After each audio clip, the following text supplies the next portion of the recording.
Welcome back to the Watchtower Film Podcast, the film review podcast on the Towercast Network by Cinephiles for Cinephiles. Like us. Yeah. What? That was the fakest. Wow. Yeah, wow. You know, the movie made me sad. It made you sad? A little bit. Why? Because I'm conflicted with this movie. the rich people didn't get what they want. Huh? Huh? What movie did you see? What did you watch? The George Clooney one. He got his miles, but it wasn't worth it anymore. He gave them away, dude. So he did Gave something him good with away. that. To his poor sister. He could have been the Worldwide. idol we all needed. Some guy who ditches friends and family and just flies. You know, this is why I don't like watching it without you guys. Did I say it right? I'm sorry, you don't like doing In what without case us? you're wondering why we're a little loopy, we just wrapped filming Yeah, and then basically exactly. did two podcasts in the same week. Oh, God. And- I forgot that we did another one this week. Yeah. I still got the splinter in my hand. Good for you. Now we're back, ladies and gentlemen. Yeah. What a good movie, too. You listening to this, Rick? Trying to. Hey, man, we're just trying to keep it up. That's my dog. We're here continuing our request month. Yes. This film, Wasn't this you or Bones? Getting requestier and sexier. by the minute. This film was requested by John Gunn, if I'm not mistaken, Once Upon a Time. Oh, And then okay. I kind of was Shout just out to like, John Gunn. we got to do that film at some point. It's so great. Shout out. We're back. Here to introduce my fellow co-host, Mr. Jean-Eric Gasser, offering an acting perspective. Woo! What do I have an acting perspective on this? Oh, daddy. Cool. I wonder if he says that when he watches porn. Hey, man, I there's wanna some give good- there's him some good acting in some perspective. porn, dude. Yeah. That's the production value's getting better. You know? I think it might be getting Sure. worse. Yeah, it's Before there was film Homemade. sets, now it's just like, can I borrow your room for 30 minutes? yeah. we're just gonna. Don't worry. Mr. Michael Law offering a cinematography perspective. Yep. And I landed. Huh? It's a plane movie. That's cool. Very nice. Okay. Very nice. Mr. Ricky Rodriguez, Rick Van Dam. Rick Van Dam, Yeah, I like like Rick that. Tan. Anybody know Rick Tan? Offering a writing directing perspective. Do you have a middle name, Rick? I do. You'll never know it. Next question. Changes every week. It's a good one. I do. Next question. No, he's not on camera this week, but Mr. Austin Young, make sure we're sounding and looking good. Marty Supreme. So, That thing made it out of the chute. That's cool. You see how you could Oh follow gosh, with it your got eye? hard. Wait, really? Yeah. I thought it would get softer because it's been like a it got while. hard, pal. Marty Supreme. Yikes. I like how the evolution of this orange was like firm, squishy. Now it's just hard. It's like super hard. Like a. Come on. Now. dude, that That's was sad. I'm your humble film Right star, side. Ricardo Right Sendola, side. offering a writing directing perspective. yes. Ladies and gentlemen, we're back. We're here to talk about Jason Reitman. Jason Bateman. Definitely, he's in this. Yeah. Jason Reitman's 2012? 2010 film, Up in the Air. Up in the Air, man. This is Reitman's one of my early guys, dude. I've always loved Reitman. Reitman, 2009. despite the fact that he comes from what one can say pop culture film royalty, Yeah. Agreed. he didn't sell out. He didn't go for the franchises basically till after his dad died. In case you don't know, he's the son of Ivan Reitman, who directed Ghostbusters. Yeah. And amongst other great comedies and stuff, but he didn't sell out, man. He did the indie thing, and Thank You for Smoking and Juno, and then Up in the Air. Like he's been doing some cool shit. Did he also do Whip It? No, he didn't. Did That he was do Drew Whip It? Barrymore. He might have. Drew Barrymore directed Whip It. But he did do things like Tully and Young Adult and a okay. bunch of shit with Charlie Theron, man. Like he's damn good. And It's his cool that he- latest offering was Saturday Night. And it's cool that he also did a Ghostbusters. Right after. Well, he did right after his pops kind of That's passed. cool. He kind of took over the franchise a bit. And Kind of passed. Yeah. Nice. Okay. You'll always be alive in our hearts, Rick. That's very true. Didn't you get the popcorn bucket? Yeah. Well, you got one. For me. Awesome. Does he have anything Yeah. coming up? I'm sure he does. Movies. Let me see. 2 upcoming. Upcoming. As a producer. Oh, what is he? Oh, no, okay. Oh, he's doing a project with Diablo Cody again. Diablo Ghost- Cody And then a wrote TV most of series his for indies. Ghostbusters. Diablo Cody Ghostbuster wrote TV Juno. series. I like Diablo Cody. No, I don't That's like awesome. the sound of that. I feel like Ghostbusters TV series is gonna be like one of those like Hulu or Netflix Yeah, things. I'm trying to live with it. I feel like after Stranger Things ended, they're gonna look for something that's like 80s Yeah. nostalgia. You being the series. biggest Ghostbusters fan, what do you think of this?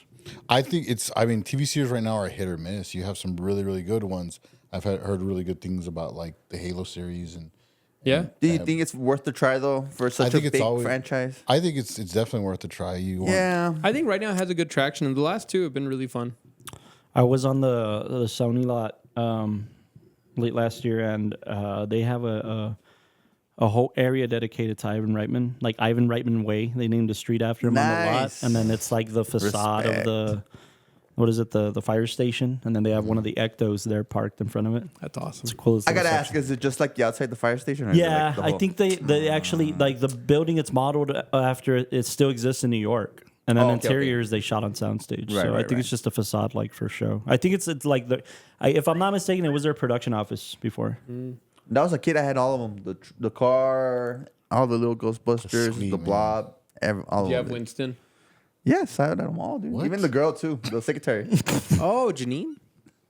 What? Why ask about Specifically Winston. specifically? Because seems Really odd. not. It seems odd. Bro, yeah. no, they Did don't. they not let you have Winston when you were a kid? My cousins are He was like, told there was only 3 Ghostbusters. no, it's, They cut out all the scenes with Winston in it. Special edit for him. poor Winston. He didn't get enough love. Was he in the real Ghostbusters? Yeah.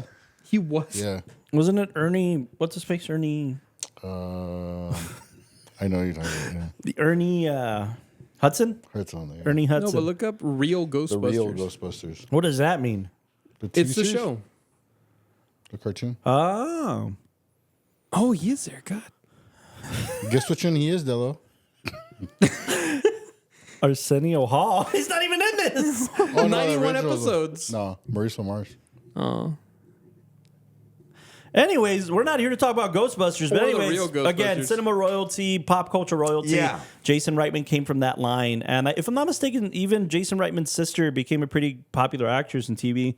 So they come from a good family, man, a good showbiz family. But Reitman, in my opinion, like And stayed on the course. is too. one of kind of quote unquote the indie gods. Like I've told you guys how much Juno's meant to me in terms of like discovering indie cinema and falling in love with that kind of format. And my brother, I remember for the longest time, was trying to get me to screen Up in the Air, and I finally did. And when I did, I was like, this is incredible. I can't believe this movie doesn't get talked about as much, but it seems like he's had that luck. I remember in terms of the Oscar conversations, he'd always make it to the race, and then like he got nominated for best adapted screenplay for this one, and then didn't win. But it won everything before it. Like it won Golden Globes, it won WGA awards, all sorts Really? of shit. It's just they couldn't like seal the deal with Oscar. No, and if I'm not mistaken, that happened with Juno too. I think Juno won screenplay for Diablo Cody, and he got nominated for directing, and he didn't get it. So shit like that. There's like Reitman's kind of hitting even now. Like he did the Saturday Night film and didn't get Oscar love. So good though. Yeah, but he's an incredible director, and I love. I also feel like being in the indie atmosphere, like you're also in the atmosphere of not being able to get campaigned as much. Yeah, absolutely. And I mean, look at his filmography. What he did get Argentinian nominated. Film Critics Association Award. Talking about SNL, did you hear about Chevy Chase? That documentary, And nobody wanted the to community be in it. thing? Yeah. They reached out to everybody, and and nobody's like, nobody. nope. Even Yeah. his quote unquote friends, like the ones that are actually. Yeah, I love the name of the documentary. I'm Chevy Chase, and you're not. Yeah, Yeah. Love yeah. It gives you a little hint of. What the anyways, Up in the Air, ladies and gentlemen, Up in the Air. Let's tackle this one. This is an interesting one. I got some questions. I'm flirting with it. What are you, Castro? This film stars George Clooney, Vera Farmiga, Anna Kendrick, Jason Bateman, Sam and a Elliott. bunch of dudes who, It's an all-star cast. yeah, J.K. Simmons, Melanie Linsky, Danny McBride, Sam Elliott. I mean, Even it's got the portion that Zach Galifianakis is in. Yeah. Yeah. And it's great because I think it's one of those like subtle pitch perfect castings. They're not heavy handed. They're Yeah. perfectly cast. And You bring out the Nobody's heavy hitters when you overshadowing need on to. it. yeah, nobody George Clooney overshadows or- anybody. yeah. It's pretty great. And I think Clooney was perfect for this thing. I got a big take on that one. Vera, I think, is incredible too. There's very few things outside of like this and The Departed that I actually like Vera Farmiga in. I even really liked her in the Sopranos prequel movie. She plays the mom, and she's really good in that. J.K. what an Simmons when he shows the interesting pictures. character. What am I supposed to say? Yeah, her characters. Every character is written to perfection. By the way, this is based on a novel, and it was very popular. And he kind of Novel, the same title? No, it's not called Up in the Air. It's called something else. But Down on the Ground? or maybe it's called Up They in the say Air. that one. Nice. The writer got screenwriting credit for this, if I'm not mistaken, or somebody adapted it first. Sheldon Turner, the author of the book, is named Walter Kim. Sheldon Turner did a spec script. It sold to DreamWorks, and then it was in the blacklist for years, for like 6-7 years. Whoa. The Downsizer? Oh, it is called Up in the Air. Cool. And this one has a darker turn, and it kind of alludes to it in the film. The novel, the character, George Clooney's character, the novel, apparently he gets blackout seizures, the character, due to the fact that he does have cancer. Oh. And this film kind of nudges it a tiny bit in that scene on the plane where he's like, "Do you want the cancer?" Meaning cancer, but but it's not I meant. was It was curious more of a about that. nod. It was just a nod. It was not meant to be like, oh, he does have cancer, and that's what happens. But it does stray away, as you guys can see. Like the storylines and characters kind of stray away. Keeps you guessing, though. So Reitman just wanted to make this thing. He bugged his dad basically when he was going to develop a first feature film. He's like, dude, I want the rights to this. You have power in Hollywood. Can you get the rights to this? And they tried, and he felt like he wasn't ready. So he made Thank You for Smoking. And then Juno was such a big hit that now he could do whatever he wants, and he decided Now to do he Up had in a the Air. little bit more, yeah. But yeah, I think Up in the Air is one of those things that for me has checked out a lot of boxes. I think the dialogue's incredible. I think it also becomes like a comfort film for me in a weird way. Interesting. And I think it's like approached like kind of perfectly in the sense of containing a world, but also giving it so much production value and containing a character. Yeah. But I don't know. I really love this film a lot. So Very mumble. Would I you don't call know. it a mumblecore? I don't know. I think there's a little more movement for it to just be mumblecore, but I think it could be. I mean, there's tossed in there. movement and there's like a lot of like technical movement, but the meat and potatoes of the film Sure. is the static moments, I guess. Yeah, and I mean Reitman, that's kind of his MO, right? I mean, it is mumblecore. I mean, Juno can be considered a mumblecore. I the mean, whole podcast, my zipper's been down. oh, good for you. Sweet. You got a free show within a show. You're welcome, ladies. And I'm gonna some men. start. And men. I want to start with guys. Austin on this, Austin, and then we kind of just make our way this way for ratings. So counterclockwise. Sure, Counter? Damn it. Can we go counter? that's what we're doing, Custom. That's what it Do you is. want to go counter? No, can we go clockwise? Yeah. 8-3 on. Ooh. Really? Wow. What was it before? No. Cool. 8-3. Any? Just that. Okay. 8-3. Walter Mitty effect. I think he wanted to go next. No, he wanted it to go counter. So No, Yeah, I wanted to counters. go next. Go for it. Oh, Rick! so then Yeah. clockwise. Oh, Yeah. What do you think counterclockwise? Where you at? You know what? I saw this when it really came out. I really didn't get it. This time around, You're an adult. I wanted it because you said you really love this film. So I was I like, do. okay, it's going to pop. And it really didn't pop for me. So I was like, okay, there has to be like a hidden message or something that. No, yeah, I was trying to dissect That's this fine. film. I'll give it an 8.2 just because I need to hear your side. But I have a little thing on George Clooney. When you were saying that you don't know if you liked his character on this one, Yeah. you're saying that, right? Yeah. I think it's perfect because I think it's using his movie charisma against him. You know, when somebody like it's a movie star, you're following them because they're it's so effortlessly cool or whatever. They're cool. Whereas with this one, it seems over practiced, where it just kind of seems like you don't want to follow, you want to keep your distance with it. So I think George Clooney plays the part. I think perfect Okay. for that one. But and the story, I'm trying to understand. I'll go with 8.2, and then I want to say I want to ask my contradiction on why it happens. 8-2, 8-4. Where you at, pal? Oh man, I'm kind of stuck. I mean, this is my first screening of the film. I had heard about it, and I feel like my family had watched it ages ago, and I think at the time it came out, I would have been like too young to really comprehend any of this. And I mean, like right now, it's very interesting, but I think the younger character is not awkward. I mean, she is, but Yeah, but Anna like, Kendrick's character. yeah, but you did mention that she bugged you quite a bit. a little bit. Like, I don't know. I feel like I just felt like there was something not in her full development, because I mean she does go through. Fucking point. I was about to say. No, but not that. It's like I guess on like the initial, like when I saw her, it just was too. There was things that felt on the nose. There were things that felt very plotty, and it didn't. I don't know. Right now, I want to give it an 8, and then I want to like revisit it and see if it goes up or down. But right now, I'm sitting at an 8. I don't Devastated. know. No, I'm not. I mean, that's cool. It's not. I never intended to portray this like a perfect movie, and I never do with any of the films I like or pick. I just think they've hit me in a weird way. And I think when I saw it, I wasn't super young, but I was probably at the precipice of, I don't know, exploring life and deciding what things like marriage would be in my book and careers. And I think that's around the time I saw it. If I had to put a number on it, I think I probably saw it in college.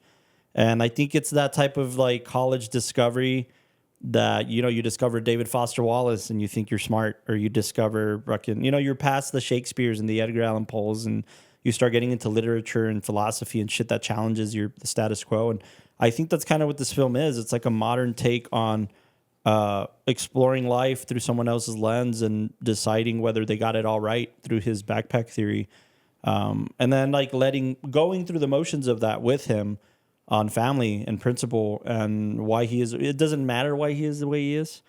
He decided to leave his family, and it's not really totally explained in the film. And I like that. I like that he's just like this. He's found his home, and it seems to have fit him, and he kind of accepts it for what it is. And what he tells Sam Elliott's character, he's like, I'm from here. And I'm okay with that. And I like that. I like that there's a character that isn't trying to go through a full arc because the story isn't over. Well, you don't. It wouldn't tell that like his character's life is over, and that's not the point. Because you bring up a great point. This you don't get everything revealed to you, and even when we see it on screen. No, I think but like in a what lot I of ways love you is do. There's a lot of context clues for sure. for sure. Well, But go for it. no, I was gonna say I love the moment when he's reconnecting with the family, and in a way he feels, you can see this glimmer of like, well, I got a date to this wedding and it's going well, and Yeah. I'm seeing my sister The again. glimmer and- of traditional humanity, yeah, right? and then he was like, hey, if nobody is gonna walk you up, I thought maybe I could, and then they were like, yeah, we got somebody. But that's what we call entitlement, right? It's what we call somebody like in our heads, right? We're filmmakers. We want to succeed with our films and with our art, and when we have those imaginary conversations in our head, you know, when we have those daydreams, I'm sure all of us have gone through one day I'm going to be able to walk up to my mom and say your debt's paid, and you know, have those conversations. And I think he's in a very successful position in life, and now that he's kind of dragged back to his family, he's kind of like, hey, That's exactly the entitlement, right? It's like, hey, you want me it here, more right? represents missed opportunities. Like he thought he could do his own thing for a long time, Right. and come back and then be a brother, be Yeah. or be Without jump a right lapse, be a back in. husband, be a boyfriend, be whatever. And this is trying to show him that you might have missed your window.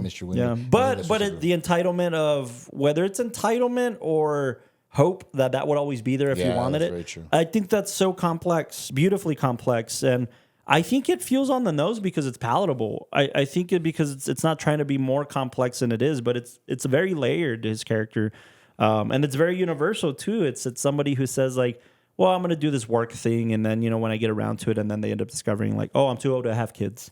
Oh, I kind of skipped that, or I'm too old to do this, or you know, because I think if it were on the nose, it would be more like he sees his nieces and nephews running around in the wedding, and you know, like that's on the nose. Yeah. But it wasn't that. It's him having adult conversations with his sister about, hey, we basically paint you as dead in our lives, but you could help out here if you really wanted to, and shit like that. I think I'll say this minor thing, but my favorite moment where you see that juxtaposition of he calls it a philosophy, and the reality that's in front of him is that these pictures that he thought were kind of like dumb and worthless and all that, when he's standing in front of it, and it's like it makes it look like they've traveled all over together, and it's special, and it's this thing of like he could easily show all the traveling he's done. It would look like that, but it's so lonely compared. Absolutely. And that first very subtle reflective moment I thought was really powerful and impactful. I'll give my rating of an 8.9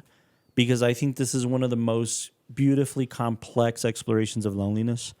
And I think it's kind of beautiful because this guy, and he says it, he said it to Vera's character, I think. He's like, I'm never alone. I'm always with people. And he's in the most busiest places on earth, airports, surrounded by millions of people. And he's still very much lonely. And he'll never let himself admit that. That's where this elite status stuff comes into play. Like, yeah, I'm above the status quo, but he's really just lonely. And I don't think that gets talked about enough. I think explorations of loneliness can be on the nose. And I think this one packages it in this really cool point of view. And I like it. So 8.9 for me. 8.9. For me, I don't know. I'm kind of falling around the same way.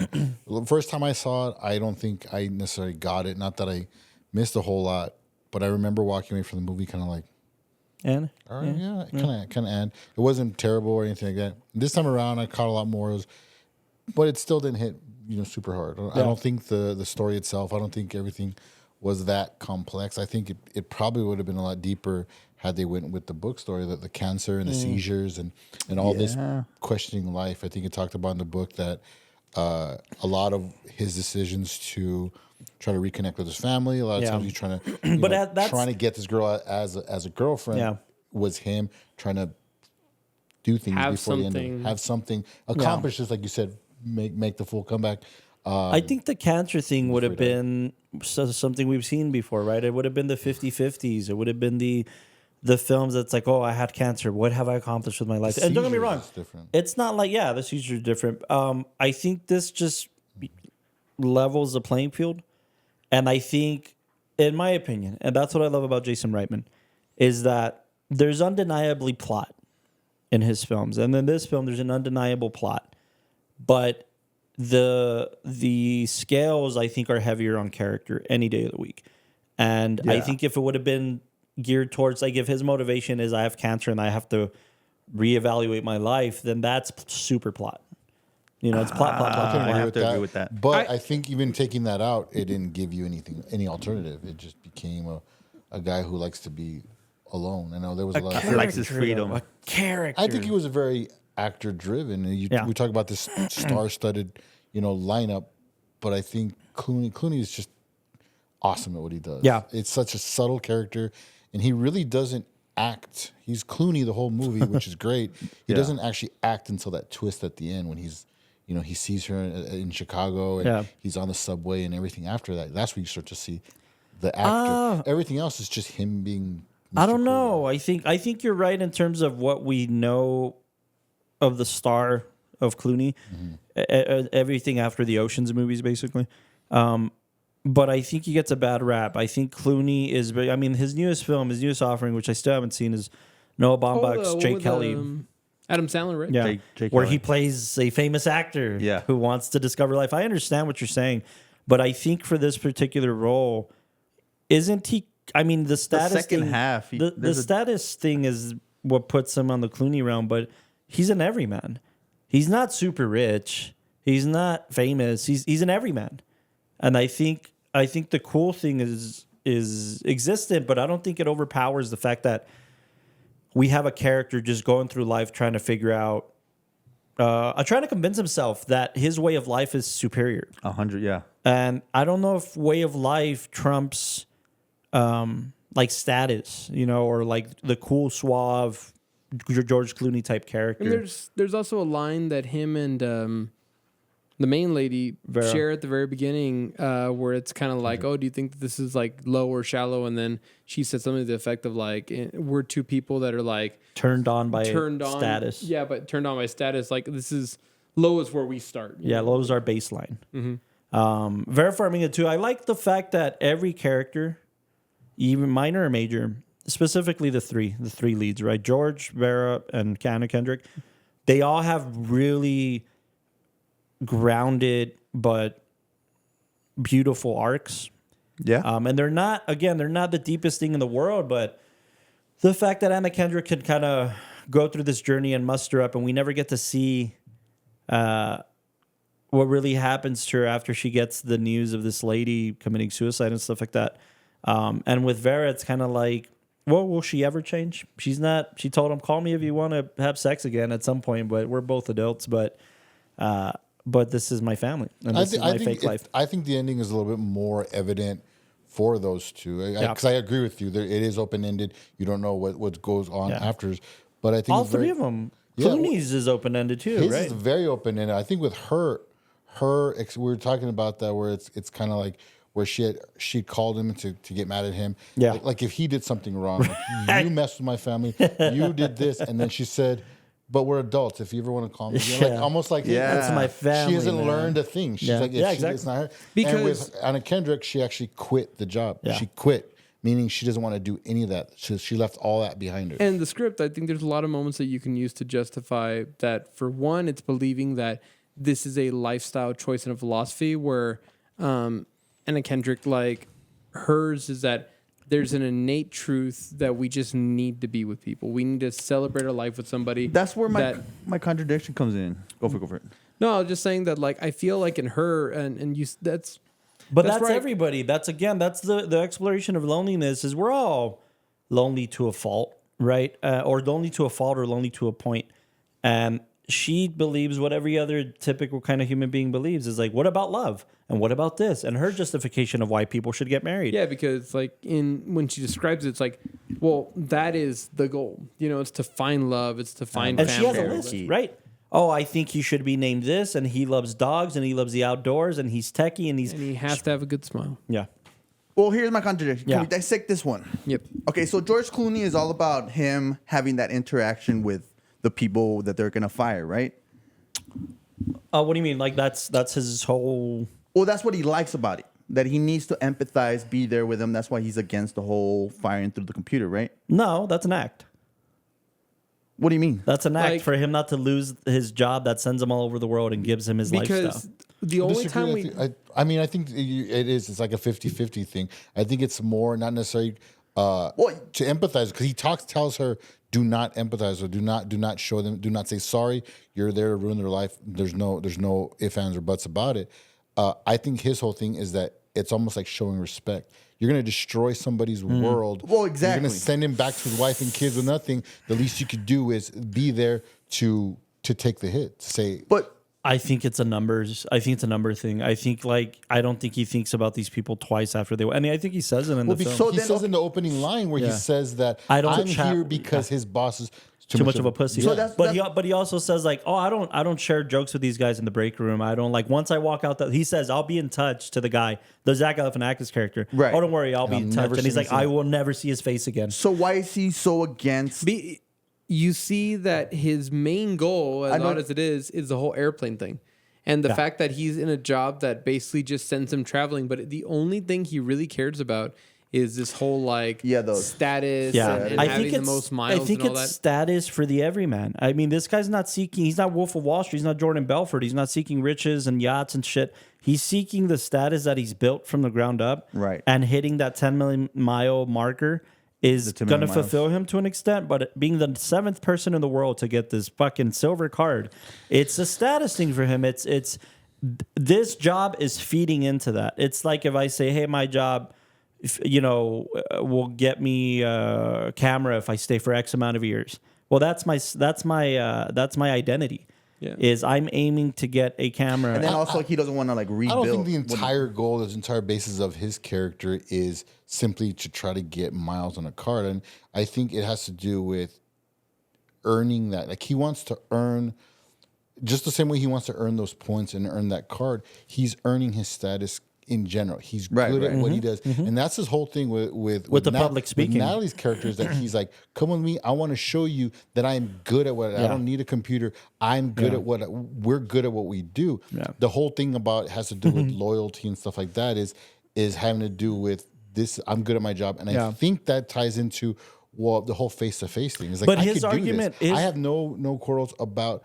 I know where I am in terms of firing you and doing all this, but I'm going to sit here while you do it, and we'll talk it through. As opposed to what I'm you're saying. fired. But at the end of the day, we're not friends. We're here to do a job. Right. I'm here to do something. I'm going to show you that I'm going to do it, and then I'll be out of here. But his argument most of the time is there's a humanity to my being there in person. If a person wants to storm out of the room or whatever, et cetera. And we never see that, by the way. In the first act where we're supposed to see it, if that were true, he's lying to get what he wants.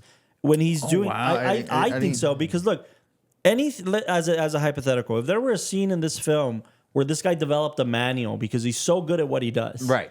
It's scripted. It's something he's been doing for years, and it feeds his goal. He doesn't do it because he cares about the job. He does it because it does something for him for his lifestyle. I don't think he cares. I don't think he gives a shit. I think that's pretty evident. Otherwise, he'd be sitting there talking to I think he does because of the whole I think suicide. he does, but he's not there to be friends with them. Yeah, no. I think he really does care. I think the cares. morality of I think he cares because he doesn't want to lose his job. He does his job well so that he can continue having a job. No, I think he's just scared of starting over. But then he kind of realizes, like, hey, since we have to be there in person to person to empathize with the person. I think he really does. You mentioned earlier about that. It's something about him fighting, kind of like trying to prove to himself that his choice of lifestyle is the best. And I don't think that's necessarily his dilemma. I think he's already set in it's almost In like the norm. Yeah, he's just Or it's his norm. This is my best. I don't have to argue it. I don't have to question it. This is the life I'm living, and I'm super happy with it. It's like a comfort zone. Until at the end, when he starts to realize maybe there is more. I don't think he questions it till the end. With that same Yes. at the same token, Okay, I hold think on. with that That's same where I'm at. token, Hold on. I think that same thing with the job. He knows why he's there. He's not doing it for flyer miles. He's doing it because I'm good at my job. Yeah. This is a part of life. So because if everything was scripted, he would repeat the same thing to the same. He person. does. He And that's does why not. we get those He interviews. does. That's He why we get those doesn't. The only thing he interviews. says- Anybody who's ever built That's an the empire only thing- has and he sat. says it like twice. He says it after every firing. Not every single. Well, one. well, look, Yeah. hold on, No, hold on. it suggests that it's He every went off single one. script with What's J.K. more Simmons. is when they do the demonstration of the video call. She repeats the line. There is a script somewhere in this company's. It's a company phrase. It's a company phrase. Anybody who's ever built an empire. But no. He does get to a point. I do want to point this out. He does get to a point where he's saying, "Hey, they judge the lesser Hertz or whoever, the lesser car company that doesn't give you X amount of benefits, or the hotel that doesn't give you fast check-in. That is their livelihood. Is to get the status to where I don't have to wait in line with the quote unquote. I don't think it's the normies, the people who don't have the to a status certain that I point, have. but I don't think it's like his whole. I think that would Identity? ruin the story. That the whole basis of everything he does, leaving his family, He likes it. Yeah. is simply before flyer miles. I no, think but he it makes the seems arc insane. stronger. I think it is his identity because again, this isn't fully explained unless I missed it. But what if it's something to the effect of he always wanted to travel as a kid and his dad worked in the same 9 to 5 where they never went and they were whatever. The point is he doesn't want to be at home. And whatever fed into that. This gives him more reason to leave time and time again. But I do think that in my opinion, that makes the arc stronger. It makes it stronger for him to finally get to a place mentally where he's thinking about settling down with this girl. Yeah, but you're adding plot points that are not there. What about if it was his dad, or what if it was something lost as a child? It's like that stuff wasn't in there. I like that though. That's what I meant earlier by saying that there's no backstory to it and it doesn't matter. I think that at the end of the day, if you see his sisters, they're quote unquote normal, right? They have families. They're from the middle of buttfuck Texas or whatever. You identify with those people almost like your family, and then you also identify with him having his goals.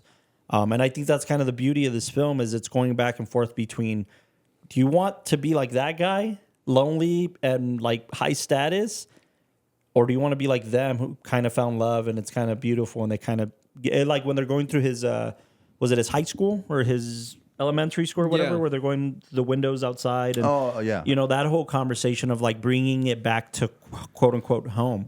But he doesn't even accept that as his home. Yeah, this scene, what a beautiful scene. That looks normal. He's not in the suit. He's not in.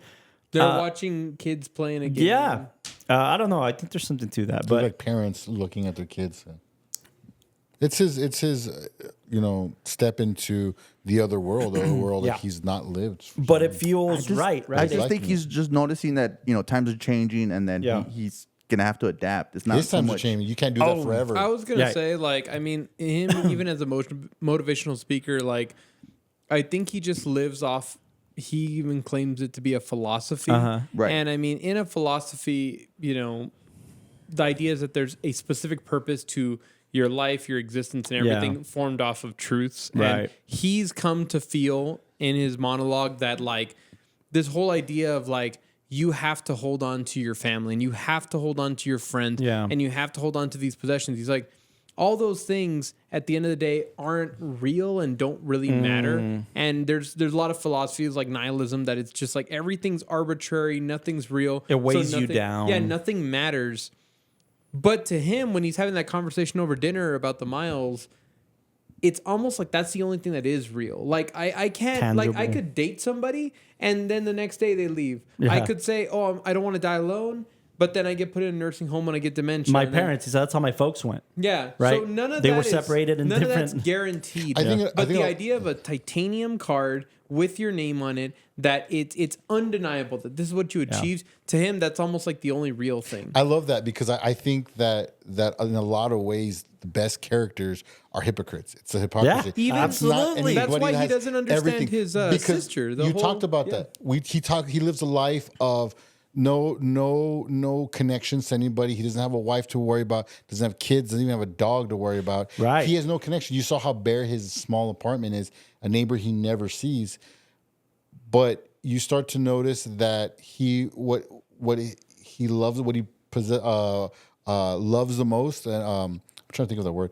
Are these little platinum cards and these And you know why? memberships? Because those are real. So Not only are they he real- he lives a life of I don't need any connections. I don't need anything to tie me down. Yeah. But realistically, he has his. No, and He's Prized a slave to that trade. Because even Absolutely. in the film, George Clooney's entire wardrobe they said could fit inside of a travel bag. Yeah. Everything he wears Yeah, inside yeah, the film yeah. was so basic that he could just fit inside.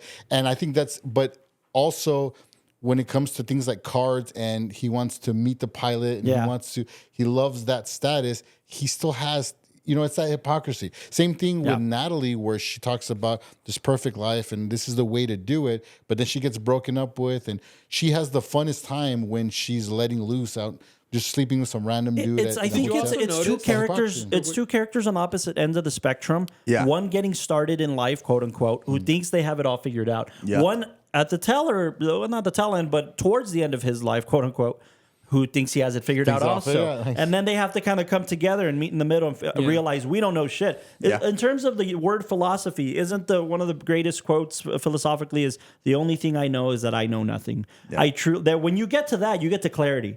And that's where you start your journey on nirvana and figuring out what life is. That life we really don't know anything. I was The gonna happiest say- you see them is when they're delving into the opposite Yep. world. When this little uptight, straight-laced girl starts to party. And starts to be this girl at this Enjoy the party. perks of the job she's hating. Boom. When he is living, he's home in life. jeans and a sweatshirt watching high school basketball players with. It looks like it's a mother and father looking at their kids, playing. Yeah. This is where they look the happiest. They all got it figured out, but the happiest the characters look is when they delve into the opposite world. Yeah.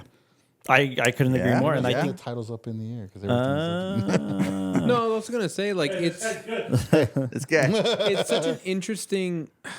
I think the film, on top of being an exploration of loneliness, is an exploration of connection, and even in Or lack times thereof. yeah, well, even in times the when they're fear of- trying to like, the connection of look at all the places we've traveled and this whole photo thing. He's like, this isn't real, but she likes it for some reason, and then Yeah. like it's almost sure. like taking photos of a cardboard cutout in random locations to him makes as much sense as marriage. It's just this weird asinine thing that you just what is the point of marriage? Just to say that, oh, look, I was next to this person the whole time for X amount of years. It's not an accomplishment. He says why you would want to get photos of places you've never traveled to instead of traveling there is beyond me. And it's like, what if you want to earn something, go out and go out and do it. But I think the fact that when he talks about it in his what do they call it?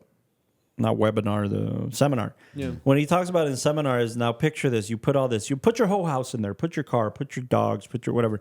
And he says, you feel the weight. Do you feel the thing clawing, like what does he say, like cutting your shoulders or whatever? And that's how he sees life and marriage and traditional having a home. It just weighs you down. It just weighs you. Not only does it weigh you down, but it leaves you scars. Like it leaves you like it does nothing for moving forward. And he said, make no mistake, moving forward is living. Like that's his whole MO is like moving forward, going forward, forward, where everything else just feels like staying stagnant. And what better representation of not staying stagnant than an airplane?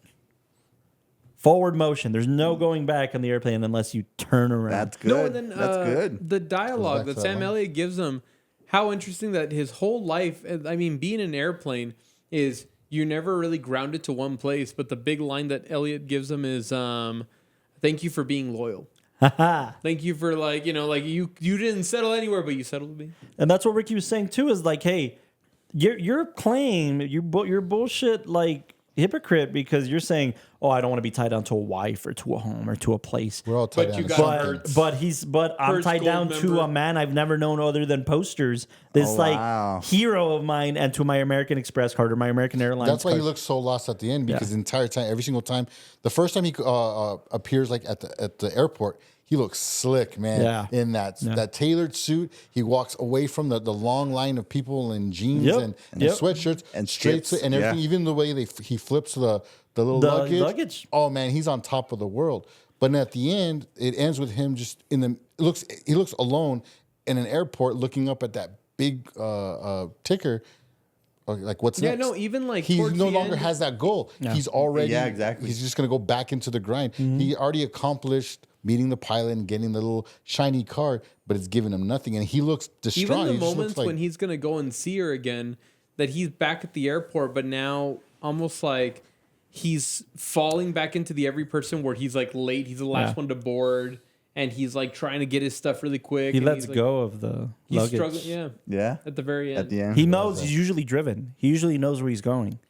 He lets go of it and sees the destinations, and it's just now like, I have no. can I decide? Yeah. I was always told where to go. I always knew driven with purpose, but now if I let go of the luggage, maybe I have to sit a beat and think. it's very representative. It's the same thing where he jumps in the rental car and jumps off, and hey, you forgot to give me your Who gives a shit about my status anymore? In order to go after that life that it's new to him, he has to let go of that gold Now card status. that life or her or both have become more important than his status now. That's what that scene I think represents. And by the way, I don't know if this was just me on this screening. I picked up on this. Maybe I'd have to see the scene again to like know for sure. When they're first like looking at the credit cards and shit, and then she picks up like the nicest one he has. He's like, I didn't even know this one existed. And she's like, there's a real weight to it. When he gets the silver one, the one that's supposed to hold the most weight, it doesn't even make a sound when he leaves it on the table. Oh. Whereas before they'd probably be like, oh, it clings, or it there's importance to this. But when he finally gets the gold one, the silver one, it doesn't even make a sound. There's no weight to it. There's no point to it. Yeah. I don't know. I caught that on this screening, and I think I would think it was intentional. But I also thought it was interesting that like to him, normally he always wanted like, even when he describes to the girl, like, oh, when you get it, you get a card and they put your name on it. And then she was like, what is it with you men that just like shoving your name on everything? it's like pissing on things. Yeah, It's just like they feel put like, my oh, name on the side of the plane. Yeah, or whatever. and instead of like focusing on like the fact that his name's engraved in this like card that nobody else has, he's just looking for the 1-800 number in the back, and that's the most to trade them important out. thing. Yeah. And she says, he's like, what do you think that is? Well, probably because you can't have babies. Oh, the baby argument. Yet he, for a minute there, explored having that life with Vera Farmiga's character. You got all that from high school when you watched Dude, no, or college. I think I watched it in college. But again, dude, it's this I don't know. It's the same feeling I got off of watching things like. Do you guys ever see? It's kind of a funny story with Zach Galifianakis, oddly enough. Oh yeah, with the kid with the they're in the psycho. Yes, they're in the psych ward because a kid like wants to kill himself and he checks himself in. I love that film. And it's an incredible kind of type of indie, but it made me It's feel kind of a funny sorority. What? Hey. No, I'm just saying. I'm just saying it's gonna be a different. That's gonna be a different movie, man. Caught red-handed, bro. It's a kind of funny sorority. I think what's interesting about it is It's okay, man. Send me the link. and again, I could be wrong. I think that's why it's valid to just like any other film. We say our threshold for cinema has grown because we've watched so much incredible cinema. 100. But these films made me feel like I was onto something deeper. You know, and I think that's what like it's kind of a funny story, Up in the Air, Stuck in Love, like what these films did for me. Okay. It's just to show me like, oh, there's That's deeper cool. storytelling. There's like There's more to just than funny- just fucking whatever bullshit. Yeah. And I think Up in the Air very much falls under that category. It's also because this one's meant to make you like think, and Yes. I think that's why we all fell in love with film. Is that at a certain point in time, it's not just there for your entertainment; it's there to ask you something, and then say, "Hey, you already saw the story, but now you need to decide how you feel about the whole thing." And then Yes, it does yes, what cinema yes. can do best a lot of times is leave it open ended. yeah, You don't shove. I'm not shoving anything down Exactly. the audience throats. I'm saying, hey, what do you think? Did he walk Especially away? the- Did he keep the job Maybe going? that- Was he up in the air for Maybe that is the point because Yeah. I'm over here thinking like, I think a lot of what we're talking about is valid, and I think Clooney and you know all the actors did a great job. Clooney, especially in his very subtle ways, just has a way of giving you all this and just of demanding your attention very to draw calm. you into a deeper the character? Whole time Yeah. he's talking like this, and you're just like, it's crazy. He doesn't have to do too much. That's the genius of Clooney. But I think there's not a whole lot. A lot of what we're talking about, we are kind of reaching. Maybe it's this and that, but I think that's the point of it. But that's the point. Because it's one of those things where nobody in the film has it figured out. No, they The don't. But that's life. The brother-in-law. No, even, nobody has it like figured the out. lady in the that has least. like her husband and kids. She's just doing this because she can, but she knows that at some point in time she has to go back. But then leaving it where it's like, well, when you're like, and you When brought I it get up, back like, up in the air, call me. Yeah, You know, like, I'll well, still be out. Yeah, and we're about. still adults, but I mean, it's like she doesn't have a final destination. Like, No. what is this whole thing gonna end one day, and then she has to like come and do the whole, It's the like equivalent of kleptos, man. It's the equivalent of a woman going through their phase of stealing shit because it made them feel alive. wait, what? Despite having all this, yeah. Yeah, no, that's a celebrity- thing. That's an actual you didn't thing. watch Breaking Bad? That's what the wife with the one with the purple. Women steal? She got a kick out of stealing things. You remember? Yeah. Hank- But that's Oh, that's yeah, an yeah. actual Hank's wife. thing. Like it's their equivalent of sister-in-law. like sister-in-law. a man having a midlife crisis. It's very much that, and I think What are we I doing think with that's our midlife crisis? buy cars or whatever the fuck, you know. Pokemon cards. Yeah, that's true. No, That's not true. cards. It's not like No, like, he got you got a Pokemon Pokemon cards, card. Yeah. Buy drones, Dude, You know. do you remember that day? That was the funniest week because What? Costner just showed up and he's like, "Yeah, I got a bunch of cards. You want to come see it?" And then he just started opening up packs and going through it and being like, That's right. That's why there was a bunch of Pokemon cards here around the office. Hey man, it made me happy. What's your favorite dinosaur? "I like a, It made me I like a happy. lick a lot up." I like a lot. But look, I think at the end of the day, I love when cinema. I think the most accomplished cinema, and this is a big spectrum, but it's when they can have a microcosm of what life is. Oh, and the microcosm Preach. means it's like it's going to be set in this package, but even this isn't defined. And I keep alluding that to like how Men in Black ends its film, right? Is like, well, we see this universe and other people, like whatever we're inside of, we're just like these dudes' marbles. yeah, just Yeah. a You know, marvel. and that's the point. I think cinema that can be a microcosm of a depiction of loneliness and family and do you want that kind of life or is this more important? And I love that he's Well kind of said. like the spirit of the air, like the enigma. You know, like Sam Elliott comes into this character of like the enigma of the pilot, the famous pilot. It's like Perfect. it seems like George Clooney's character will continue flying, will continue living his life as he's lived it before. He's gone this far. I might as well see this through because the however X amount of years that he did, it led him to learning this lesson anyways. He picked something up. He met this girl. He fell in love. He was able to be a mentor to somebody who didn't have this much figured out. And then he learned stuff along the way. So I think that's like the best. It's like the John Wayne character in The Searchers. You know, he succeeded his mission, and the cowboy goes back out into the desert. Yeah, just slowly Fucking walks great. out. Yeah. And same with Anna Kendrick's character. She now gets to fulfill her, Finally figures by out, yeah, walking. yeah. I love that shot, and I love that you said if they hopefully they don't show her for the rest of the fucking film, but you see her going on her own journey, and Fading out. the sound I love fades that out. shot. Fucking beautiful. Yeah, yeah. I love that. I love that this film can do that. Up in the air, ladies and gentlemen. Either of you see Up in the Air? Yo, Jason, No. Up in the Air, George Clooney. Did you watch it? Oh no. Here we go. Up in the air, ladies and gentlemen. I think mine changed a little bit. Yeah? I think I got a little bit more now that I You were heard at you what, guys. an I agree. 8.2? Where are you at now? I'll wiggle it at an 8.5. Yeah, 8.5. 8.5. It has a lot to say for sure. Oh wow, look at this. So you both were at an 8.5? Yeah, What were you at before? An 8. 8. Oh, I was at an 8 and I didn't know if I liked it or if I wanted to go down with it. I think what I'll say this, the parts that I felt like were on the nose were like, especially with Anna Kendrick's character, that when she breaks up. yeah, it just felt like these things that I guess kind of move the story forward, and I mean they're necessary. Like They're just randomly, it's necessary. like, oh, okay, she breaks up, and now he's consoling her, and he's consoling her at the right time. That she's also there. Like I don't know, those moments, or when she gets mad at him and they're on the docks. Those are the moments that I felt like, okay, now you decide to have this big explosion, but I can see where. Let me toss this out there. But again, she's an erratic. It's like what Ricky's saying about hypocriticism. Hippopotamuses. You gave him the easy word. She's a hypocrite too. She thinks she has it all figured out. She thinks she's tough Yeah. shit because she's developed this software that's replacing him. Yes. But she's a kid. She's a fucking bullshitter. She No, and thinks then She doesn't have also- shit figured out. Yeah, exactly. Also, even like when she says, "Oh, well, they have a good package for you and everything," and it's like, obviously, you've never been fired before, and then Yeah. it's like, what opportunity? I'm in my 50s. Yeah. Like, what the fuck? Like, She Yeah. knows nothing of life. I like when he brings up that joke when she says that he broke up with me through text messages. He's like, "Oh, it's like firing people over Zoom." I love that line, probably man. the That's best one, yeah. great. That was so good. Let me throw this out there as like a final offering. I think you can watch Up in the Air in different points in your life, Cool. and relate to it. Oh yeah, Because at That's one so point good. you were Kendrick's character. At Yes, one sir. point you're Vera Farmiga. You might was be never settled. Vera At one Farmiga. point you're I just feel Clooney. in between. When do I reach Sam Elliott? When you reach 10 million miles. I know.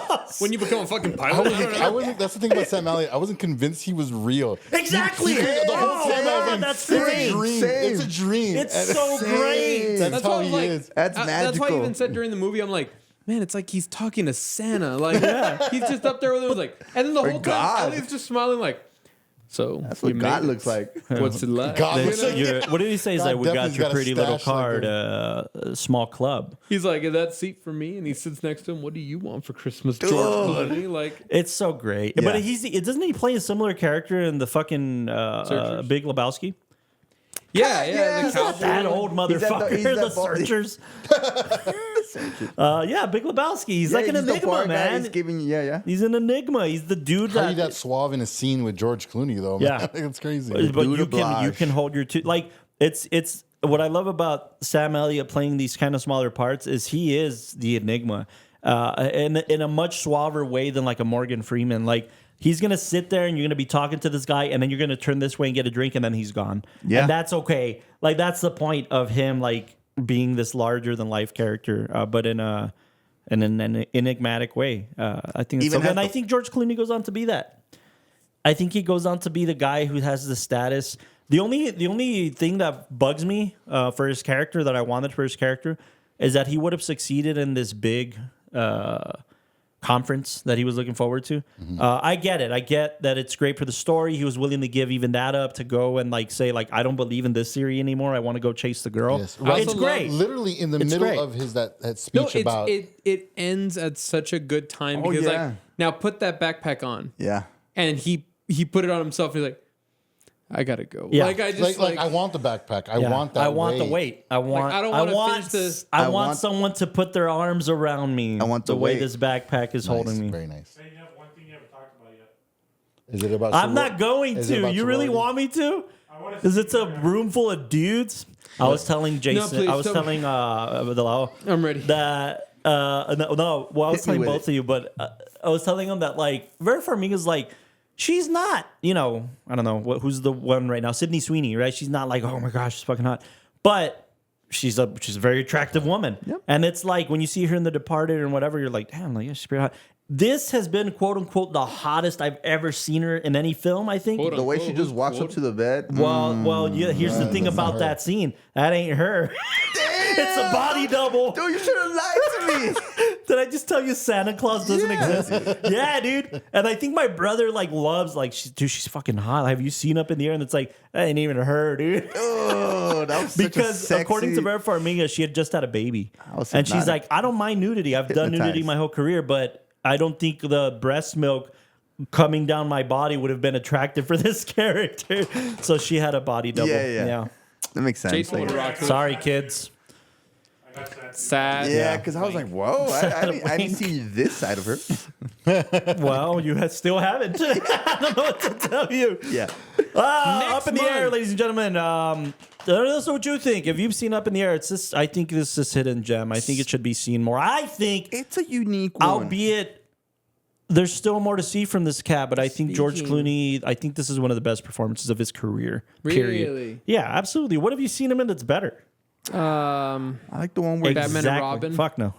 He's got nipples in that. Yeah. nipples. Yeah, I think I really want to see Jay Kelly. I think maybe Jay Kelly's going to have something to say. But I got nipples. Can you Jake make me? Clooney. can you milk me? Fokker? Speaking of mumblecore, Up in the air. No. The opposite of mumblecore. indie. Next week, we'll be joined by our special guest, our good friend and cinephile, Grizz. Yes! 93.1. That just made me happy. That's his legal name, like Cher. It's just like the Grizz. I know Grizz that is guy. going to be on with us. He's the second time he'd be on the podcast, and because it's request month, he requested that we did Speed Racer by Have the you guys watched Wachowskis. it? I've never No. seen it. Never. Yeah. We're still all getting high and then watching. I'm right? curious I about am what your so thoughts down. are, Castro, specifically on Emil Hirsch. I think Emil Hirsch is the weirdest actor in the world in the sense that the roles that he's chosen are great. He's like Vinny Chase, dude. Like Vinny Chase never, you know what I mean? Like gets to a status, but he selects roles like Into the Wild. He gets big. Yeah, Into the big Wild was really films, good. but he's not a big. He's actor. not But Brad again, Pitt. that's my He's type been of- in this fucking Girl Next Door is great. That's where I He learned about plays him. Jay Sebring in Once Upon a Time in Hollywood and has been around almost as long as those Alpha, dudes. Have you seen Alpha Dog? Alpha Dog, dude. Fuck yeah. He Yeah, plays dude. Johnny. The best one. Yeah. Hollywood. Yeah. Hollywood is Just a So I don't know. I'm very curious about Jesse what you guys James think about Emil Hirsch. I just could never put my finger on that guy. Maybe that's what he wants. Maybe that's the kind of career he wants. Works. Next week, ladies and gentlemen, let us know what you We're not think. going to watch the sorority movie that Austin I, was talking about? once we wrap, Rick, because I cool. can't put that on YouTube. Let us know what you That was a think. high The school thing, Wachowski man. Speed Racer next. After that, we wrap up our request month and we go into Oscar picks, man. It's going to be really cool. So I think by the excited. time this episode airs, we might even have Oscar nominations. I don't know. We'll see. Let us know what you think. We'll talk to you guys next week. Thank you, ladies and gentlemen. Good night. Good night, everybody. I love Like, you. comment, and subscribe. I love you guys. Let's just say it's a number I'm not at yet. What's that? Oh, God. What? Let's just. Yeah, I'm sorry. You fucked it.